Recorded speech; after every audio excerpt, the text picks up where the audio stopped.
Hello, folks. It's your pal, Ron Howard from xTreme Sequences, and it's time to do a comprehensive behind-the-scenes Halloween 2022.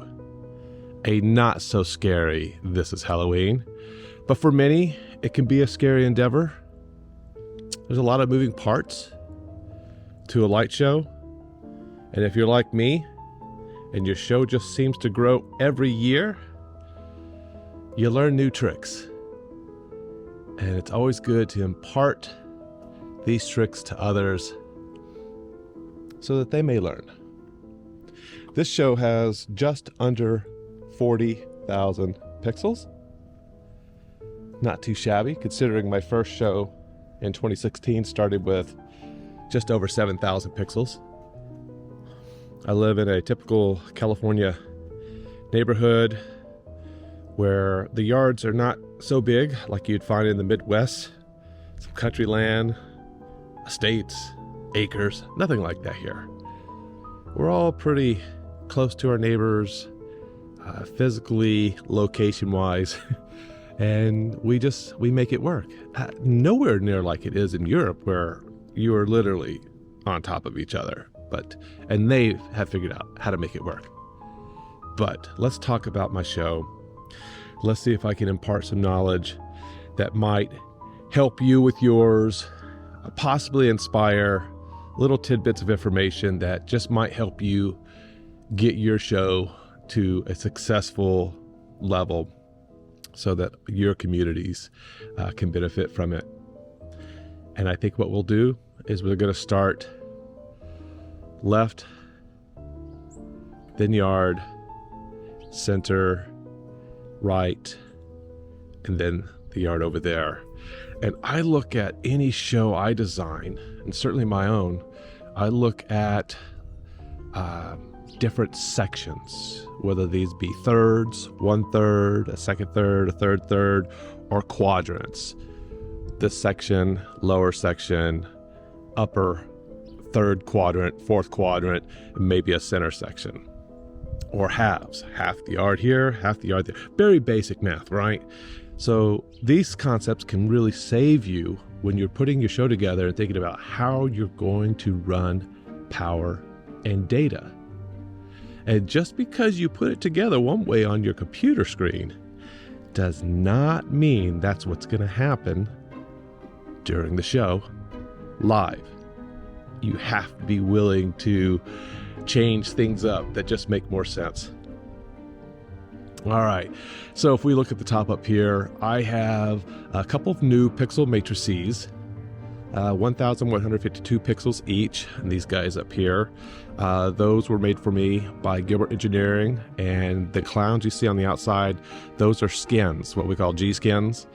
Underneath those would be pictures of Christmas background, I think presents is what we'll see behind those. Later, I'll go up on the other side so you can get a bird's eye view from up top, and we'll talk about how I have wired some of these props. A couple of Gilbert Engineering praying spiders. I have the icicles, and then verts, and I use the Gilbert Engineering icicles that are the 181 drop pattern that alternate. So I'm able to submodel in the eaves for my eaves groups, as well as the ice drops for the icicle drops. And then a new addition this year, of course, is the Gilbert Engineering Pixel Forest. We joked about it for a while. I always said, why have P-stakes when you can have a pixel forest? And finally was able to put that together. And I'll talk more about that when I'm on the roof on the other side and get into those details. I'm running a Culp K32 just behind the pixel forest, and that is pretty much managing everything you see in all of this section. I used to have a lot of receivers that I tucked up under the eaves. I've had there for 6 years, and they look just like this guy here. And I painted them brown to match the trim, and this one I still use. This one I use with 4 outputs to manage some of these big props. Okay. and it just works great. And while we're here, a lot of people would go to great detail to secure their props. I think detail is important and safety is absolutely paramount. And for 7 years, I've been using this nylon string called ook that you can get from Amazon. It's very inexpensive, and it has been holding my props for 7 years where it makes sense to do so.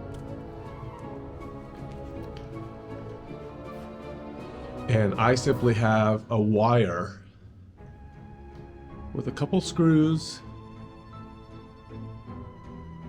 in the stucco, and I have 4 points on this. Now, if it starts to pull too much, which really has not happened before, I can always just go to a different hole. I have plenty of holes on this prop to choose from year over year if I need to. And this one is done the same way. Do use a good wire. I did have that wire up there actually snap on me. Luckily, I have this also tied in directly to the screw up here, so that's important.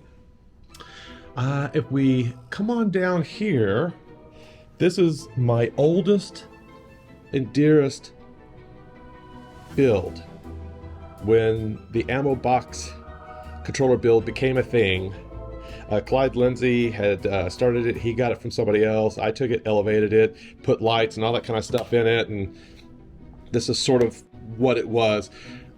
You can see the original Meanwell 350 watt power supplies, the 12 volt from years ago, and the metal pieces I got from Home Depot or Lowe's. And I put this Frankenstein thing together, and it had a red board from Falcon, and it was time to replace the red board, and I put a Falcon F-16 V4 in here. As a matter of fact, you can see I haven't even taken off the little clear sticker cover here, which maybe, you know what? Now it's a controller.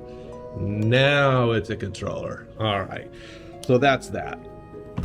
And the ammo box, these are not as water sealed as you would find in a Bud Industry box, but as you can see, my sprinkler system gave it a good cleansing today, and it works just fine.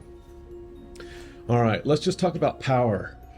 For years and years and years, for this side of the yard, I would use the 15 amp output there, and it worked. But as your show gets bigger, you've got to consider power consumption. So this year I found this guy. I believe I was at Home Depot or somewhere, and I thought, well, you know, or maybe it was Amazon, but I found this, and I said, you know what? I'm going to plug this into my new dedicated 20 amp output or outlet that's on the back of my house.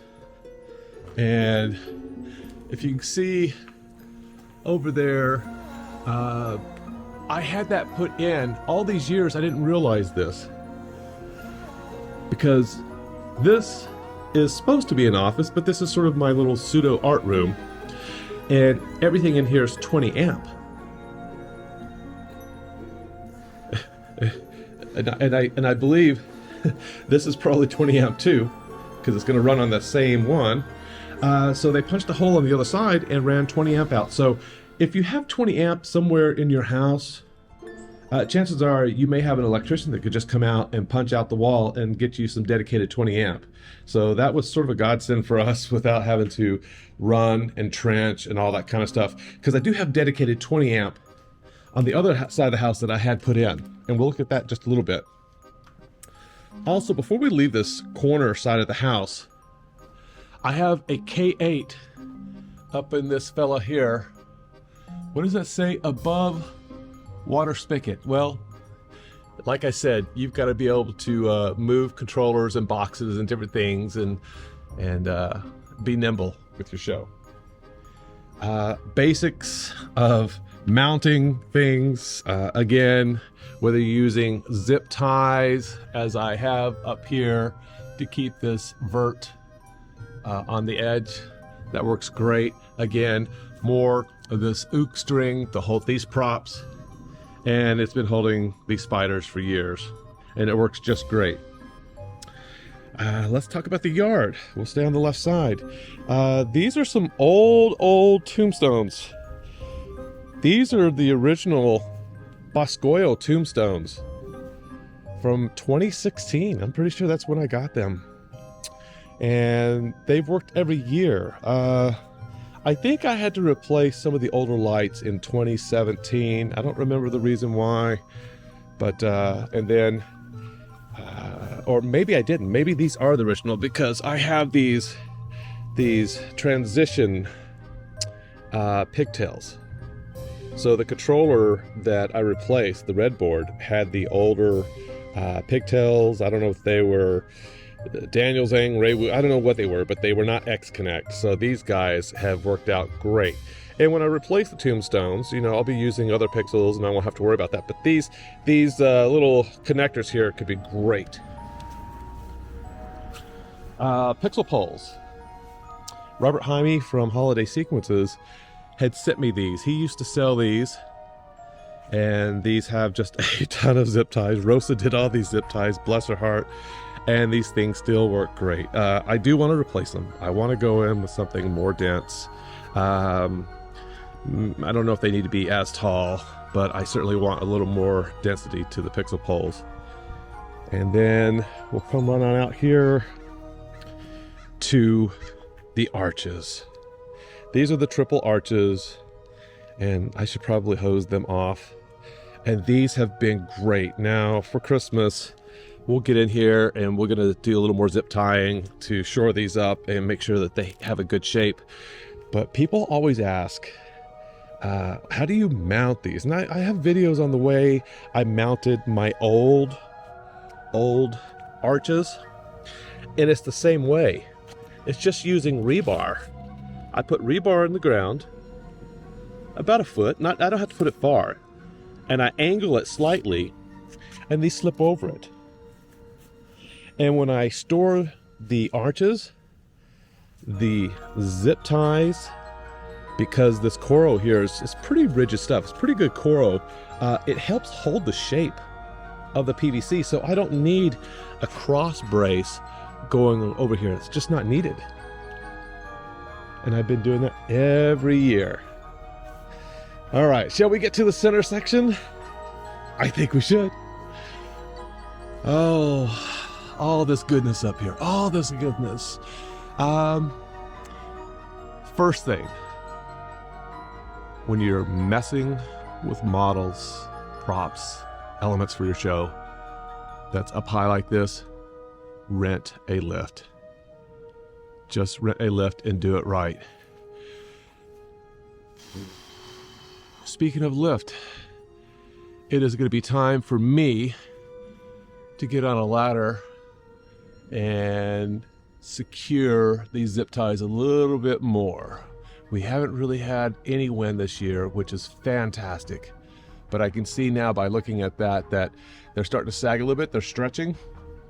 If you're going to use zip ties to secure props, use really beefy zip ties. That's just how that application works for me.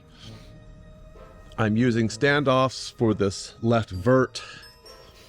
I did drill into the house. Sometimes I regret that, but I was desperate to find a solution to get these to stay here, and they go all the way up to the top.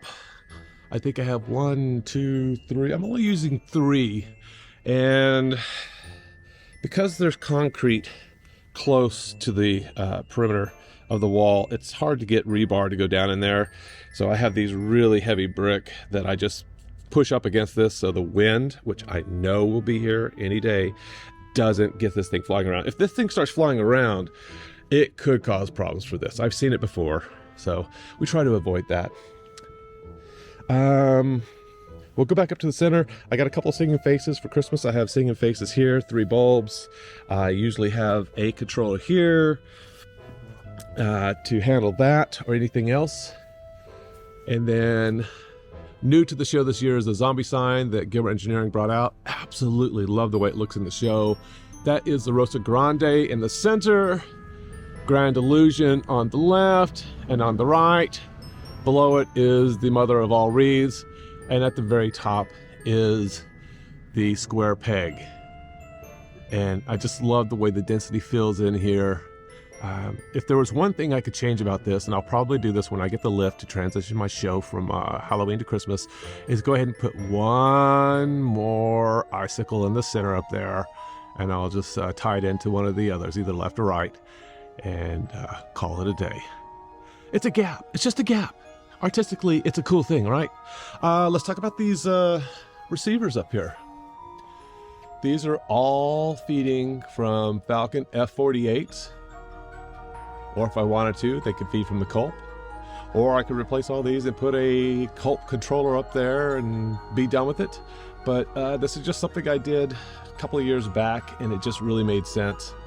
And it works.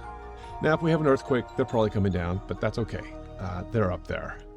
As far as the big P5 panel matrix here, a buddy of mine made this for me out of poplar, because I don't know what I'm doing when I'm working with wood, and this would just never work.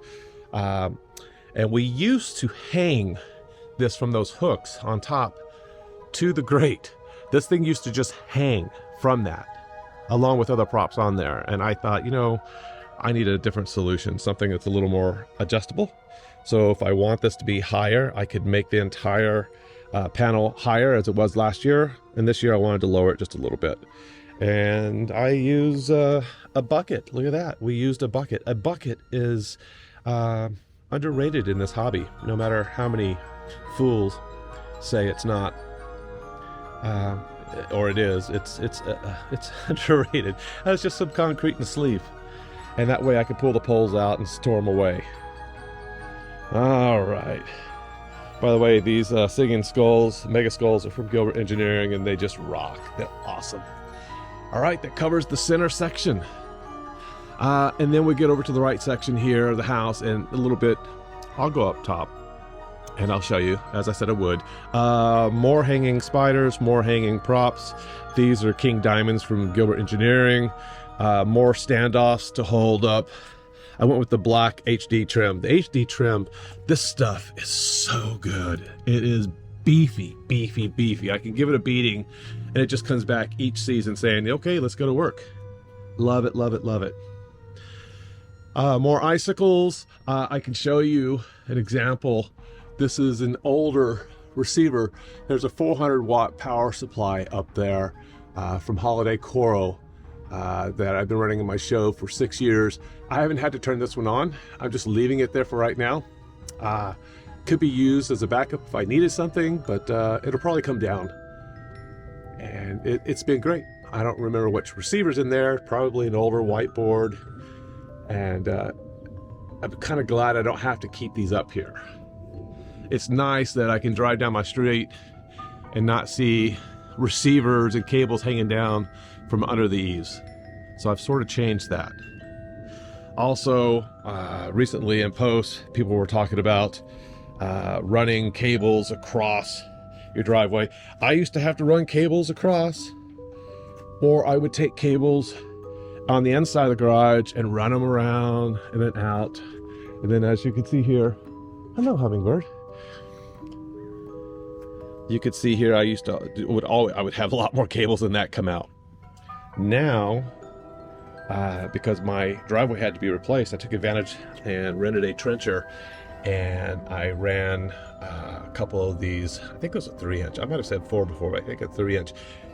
So I can run cable underneath, and that's been great.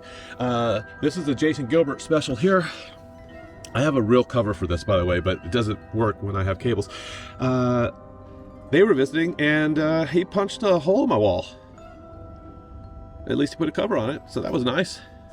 Be careful if you invite him over and you have a microwave or garage. You never know what might happen. All right. Again, up there, hello bird, is a repeat of what's on the other side, except the windows are bigger. So I have 2,160 pixels in each of these pixel matrices. And I'll show you how I'm hanging those when I get up there in just a bit. Let's go to the right side of the yard. This is something I did with my mini trees that people ask about all the time. And I've been doing it for years for my Halloween show. And sometimes I'll stack them differently or I'll put them at angles, but they're simply mini trees upside down. These are using the Inspire Light shows. Get back in the hole. There you go, close enough. System for, and of course I purposely left these zip ties on here for Eric Schultz because I know he loves that. But these things look gorgeous at night. In the rhythm, it looks like a chorus line when the effects are on. So really dig that. Here are my triune tombstones from Gilbert Engineering. And these guys look great. They used to be underneath the matrix, but I wanted to change it. I like changing my show around. I may not do it in my layout for the sequences, but I certainly like to mix it up a little bit here. And here's my spooky tree. And of course, the infamous, everybody must have this from Home Depot, 12-foot scary pumpkin dude. There we go. So let's look at some mounting. All of those are just using rebar. You got to get them down enough so that they can fit over the tops with a pipe that are mounting the trees, the mini trees. And again, just rebar. Simple rebar. You can mount just about anything to it, and these aren't going to go anywhere. I don't care what kind of windstorm you get, they're not going to go anywhere. And then this was interesting. There's a nice lady from Texas that was helping out a couple years back, and she had a spooky tree, I think before a lot of people did, and she was showing me how she used PVC to create strength for the pieces where they got thin and you just think it's going to fall apart. And that really worked the first year I used this. And then last year we took Halloween off. Jason needed to take my tree somewhere, Jason Gilbert. And when it got back to me, it was not the same. So I had to reinforce it a little bit more. And a lot of times you can just use pipe, just EMT, and it works just fine. I'm only using 4 rebar. So I've got rebar in the ground here. I'm using some pretty good thick rebar in the ground. And then thinner rebar for these guys. And really this is just to give it some stability. And then because it's pulling forward, I actually have a rope here to keep it from pulling too far forward. And then a rebar here. Pretty simple, pretty simple. And there is a little bow, but you can't see it. You can see that it's got a weird bow, but from the road, you can't see it at all. Let's talk about dedicated 20 amp power. I had a buddy that lived down the street, a neighbor friend who was a commercial electrician, and asked him if he could put in 20 amp. He did. But he was having some challenges, and because of that, this is not the GFCI. So these guys that run up to the top, I'm not too worried about, but anything that goes in the yard, if it were to rain, I have these little shock busters. So if something's gonna short, it's gonna short out here, and I don't have to worry about being electrocuted down here. Now, I know my electrician friends out there are probably thinking, there's a whole bunch of different ways you could have done this. So I appreciate any of those comments. Probably not going to use any of them because it's all working and it's safe as far as I am concerned. And this is a build I did a couple years back. This was my first Colt K32, and I use this for my right side yard. And I followed the instructions, and as you can see, I probably didn't know what I was doing, but it works. I get my builds now from Holiday Light Shop, from Eric Meyer, who just pays a lot more attention to detail. So because I have so little downtime, it's nice just to get a full build kit sent to me. Not that I don't love building them, but with my business, especially this time of year. There just isn't time for me. And as you can see here, my grass was watered today, and all of these things are fine. Nothing tripped. We'll run this power over here to put a green light on our dude, and then also plug him in to turn on for the show. All right.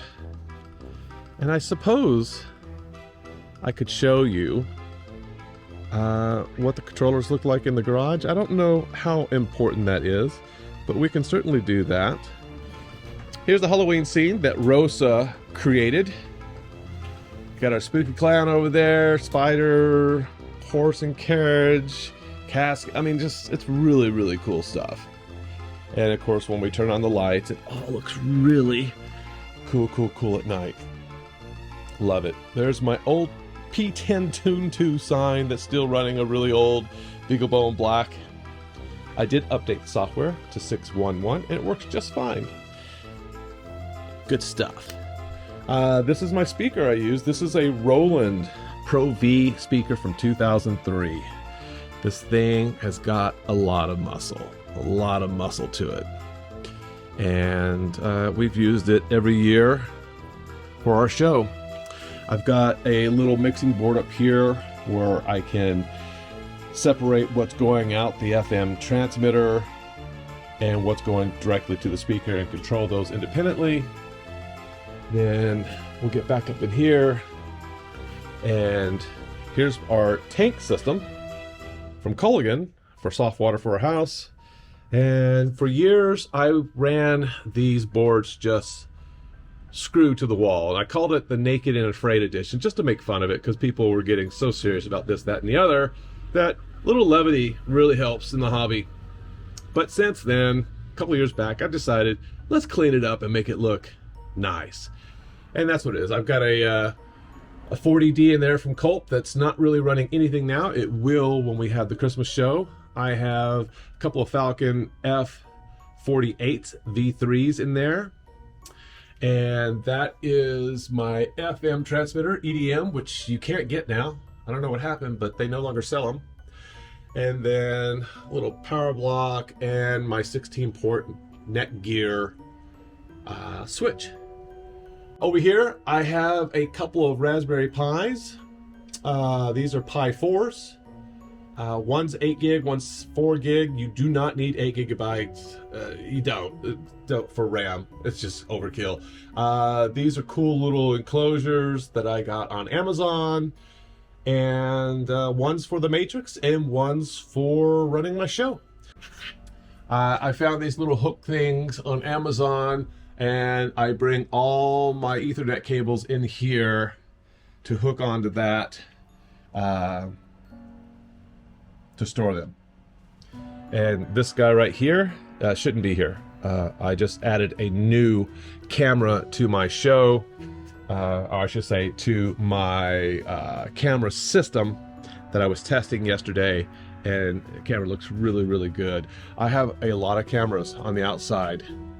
If somebody were to get hurt or somebody was doing something on our property, I'm gonna know about it.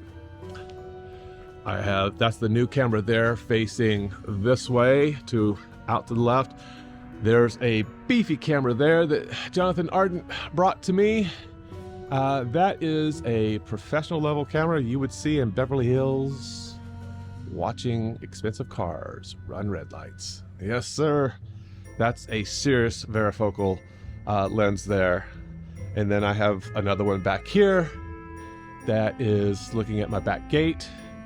I have a couple of Ring security lights back there that are recording. And that's not all. I have more. My garage has a camera on the opener. And then I have one more camera here to get this section. So again, we were vandalized pretty seriously several years ago with the light show around 11:15 at night. They never caught the people. They did what the police would call felony damage to the home. And of course, it left egg everywhere. As a matter of fact, I think you can still see, yep, you can still see the remnants of the egg that drip down the back of this prop. And things like that really suck. And I had some cheap Arlo cameras that really didn't give enough information at all. And so I take security fairly serious, and it's kind of a hobby too. But for your show, I think it's important that you protect your family and your show, as well as letting people know that, hey, we're watching. Don't do something stupid to my show, or in my neighborhood. Well, welcome to my roof. Well, not the top roof, but the first roof. And this is a gorgeous day to be doing a behind the scenes of my show. And we were just down there a moment ago in the right side yard. And here's my 8-foot Gilbert Engineering HDPE web. In the future, I think I'll probably replace this with a coral web. The HDPE is cool and everything, but unless you mount it, unless you reinforce it, it doesn't keep the shape the way I would like it to. And it's just kind of sitting up here. It still looks good from the road. It still looks good, but it doesn't look as sharp as I would like it to. And as you can see over here, I'm using EMT as weight to hold these pixels into place. And sometimes the wind might just move it a little bit, and then you just turn it, and there you go. This is the only way it's up here. The strongest winds are not going to knock this off. And if it does, it's just gonna go over there. We'll be fine. All right, so bird's eye view of the second floor here, just above the garage. We can see that I'm using sandbags in different locations to hold up this pixel for us. Each of these runs here, there are 6 of these starting from the inside. I am running each leg off of one output from a controller, and that's the Culp K32. And I do this because I just wanted to simplify it. It's 156 nodes per row. Each of these 4 pieces here has 1, 2, 3, 4, 5, 6, 7, 8, 9, 10, 11, 12, 13, and it alternates. There's a very specific way to set this up using the cube model in xLights that works amazingly. But you've got to know what you're doing. And if you need help with that, let me know. Again, more spiders hanging with Ook. And then my challenge this year, because I wanted to put up these big pixel matrices, I wanted to put video and I wanted to put images on there, and I also wanted it to blend in with the house the best it could, and this works. And I'm really happy I did this because it exceeded my expectations. A lot of people have made mention when they've seen other videos that, hey, you didn't poke your pixels all the way through. Yes we did. They are all the way through. It's just that the substrate, the skin, it bubbles out a little bit in different sections. But let me tell you something, it doesn't matter. From the road, from the street, side angle, front, it doesn't matter. You see every pixel. Nothing looks like it's being hidden. I learned this with the cubes years ago when I first put them together, and some of the pixels had sunk inside almost, and they still illuminated. For Christmas, I'll just cut these off here, and on the inside is the Christmas printing. Okay. For the mounting, I picked up some of these steel pieces up here. I don't know what they're called. Someone will tell me. And I used these guys right here. And these clips, same things I've been using on my Mega Tree. And a couple of nuts at the top so they don't spin out of place. And this works. And if I need to raise or lower a side, I can do so. Now I can't really lower it too much because as a safety, I put in, it's sort of funny. I mean, do something better than this for yours with the weight. It's just sort of a safety zip tie.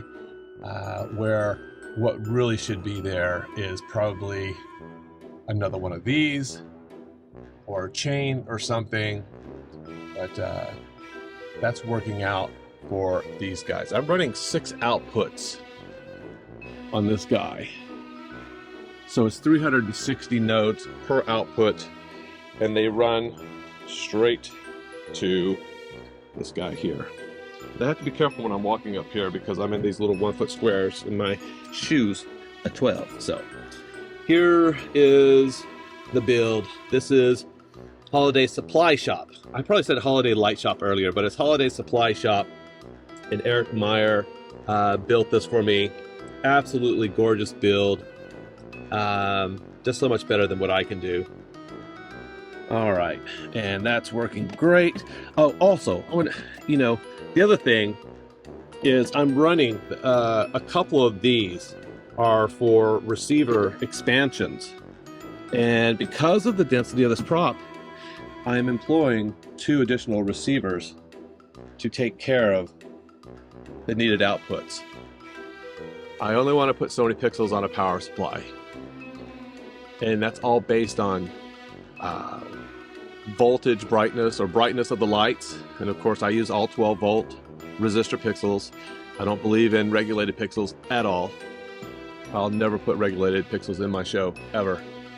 Resistor pixels have been fine, and I have never done power injection for my show, ever, not once. I don't need to. All right, and there's behind the scenes of the forest. And in fact, I think that concludes our behind the scenes of my light show, the Howard Family Spooktacular 2022. This has been an amazing year. I'm inspired by seeing everyone's shows out there and people sharing how they do things. We're all in this together to help each other out, support each other, and provide amazing, amazing light shows for our communities. And that's it. Have any questions, please let me know. You guys take care. See ya.